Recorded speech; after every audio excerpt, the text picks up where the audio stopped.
How's it going? Welcome back to Loft 801. My name is Diego, and today's video is a review of All Quiet on the Western Front. It is a crazy anti-war film adapted from Erich Maria Remarque's 1929 novel. There was an earlier adaptation released in 1930, but this video is about the Netflix exclusive released in the USA on October 28th, 2022. The story follows Paul Bäumer and his friends as they enlist in the German army during World War I. However, before I hop into my review, please take a second to like and subscribe and hit the notification bell. I really appreciate it, and I will love you forever and ever. This review will contain spoilers, so continue at your own risk, and don't forget to leave a comment down below if there's something you want reviewed. Thank you. We're hopping in 3, 2, 1. As I stated, the plot follows Paul Bäumer and his friends Albert Kropp, Franz Müller, and Ludwig Behm. They are only 17 years old when they enlist in the German army. In today's world, no 17-year-old in their right mind would enlist in the army, especially during the middle of a war. At least I hope not. The boys listen to a patriotic German speech,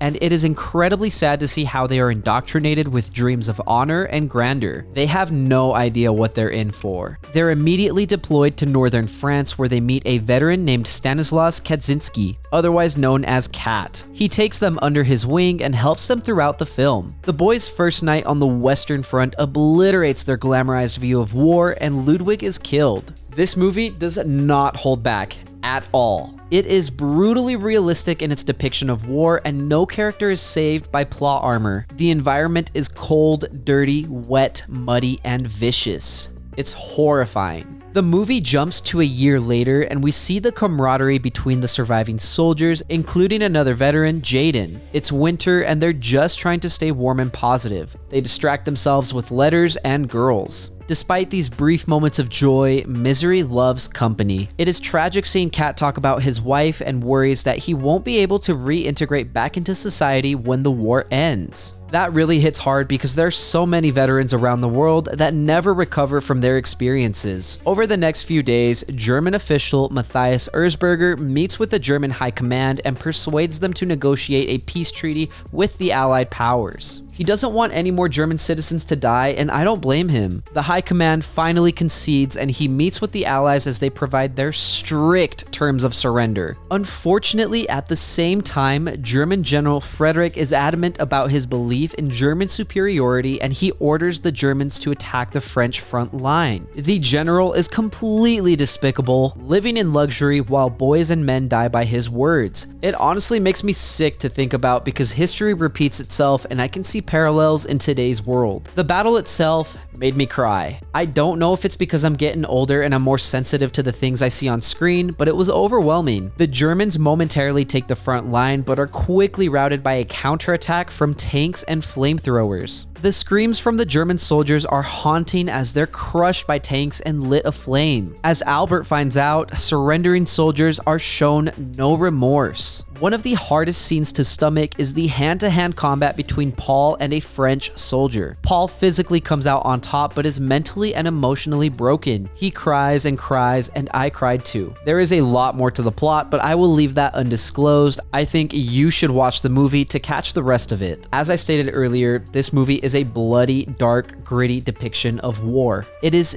the most realistic depiction of war that I have ever seen. As an anti-war film, it certainly does its job. War is brutal, and it shouldn't be glamorized. When it comes to the acting and characters, I was genuinely blown away. There was no single person that felt out of place. The chemistry between the boys and the veterans was remarkable. Kudos to Felix Kammerer, Albrecht Schutz, Aaron Hilmer, Moritz Klaus, Daniel Brühl, David Streisow, Adrian Grunwald, Eden Hazanovic, and everyone else. They brought this movie to life. It is worth mentioning that this movie runs for 2 hours and 23 minutes. Some people might find this to be too lengthy, but I had zero complaints. I think it helps flesh out the characters, and I was never bored. In fact, I think the direction and pacing were brilliant. I never in my life thought that I would be crying over some German soldiers, but here I was bawling like a baby. The score and the soundtrack are phenomenal. Volker Bertelmann did an amazing job. Remains is a crazy song, and it was used to perfection in the film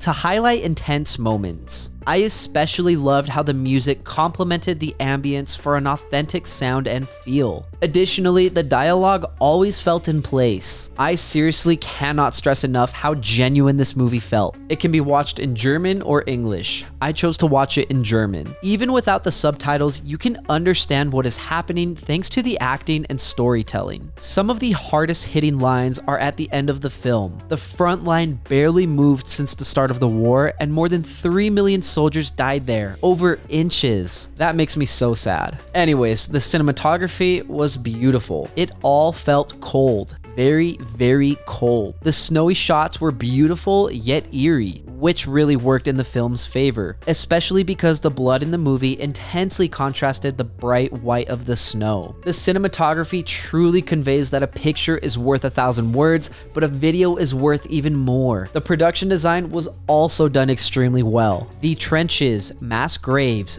bunkers, trains, roads, clothing, and food were perfectly in world. It felt like a period piece. Overall, I can easily say that All Quiet on the Western Front is my second favorite movie to come out in 2022. I was visually stunned by what I saw. The story of Paul and his friends is phenomenal. Again, I was not expecting to sympathize with German soldiers, but their deaths made me cry. The movie was bloody, gritty, and unapologetic. This may turn away some viewers, and that's okay. I think these qualities enhanced the movie. I was more than satisfied with the tone, direction, and pace of the film. I felt like all the actors had time to breathe life into their characters. The score and soundtrack rocked me to my core. The combination of the ambience and screaming from dying soldiers literally sent shivers down my spine. The piercing cinematography and harsh environment entranced me. I genuinely had no complaints about this movie. All Quiet on the Western Front is a 10 out of 10 to me, and I highly encourage you to watch it. Just be aware that it is a dark movie and it will make you feel uncomfortable. Thank you for listening to my review of All Quiet on the Western Front. If you enjoyed the content, don't forget to leave a like and hit subscribe. The real ones always do, so if you're a real one,